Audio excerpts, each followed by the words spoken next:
Metro నిర్మాణంపై అభ్యంతరం తెలుపుతూ ఏపీడబ్ల్యూఎఫ్ హైకోర్టులో ప్రజా ప్రయోజన వ్యాజ్యం దాఖలు చేసింది. ఈ పిటిషన్లో తెలంగాణ ప్రభుత్వ ప్రధాన కార్యదర్శి, పురపాలక శాఖ ముఖ్య కార్యదర్శి, మెట్రో రైల్ మేనేజింగ్ డైరెక్టర్, వక్ఫ్ బోర్డు సీఈఓలను ప్రతివాదులుగా పేర్కొంది. పాత బస్తీలో పలు చారిత్రక కట్టడాలున్నందున వాటిని పరిగణలోకి తీసుకోకుండా నిర్మాణాలు చేపట్టడం సరికాదని పిటిషన్లో ఆందోళన వ్యక్తం చేసింది.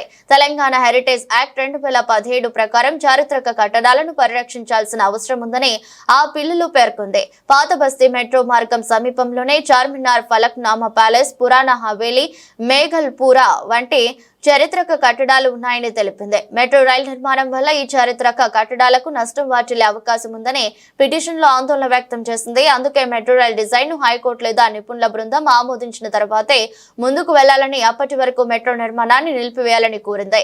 ఈ పిల్పై విచారణను హైకోర్టు ఈ నెల 17వ తేదీకి వాయిదా వేసింది.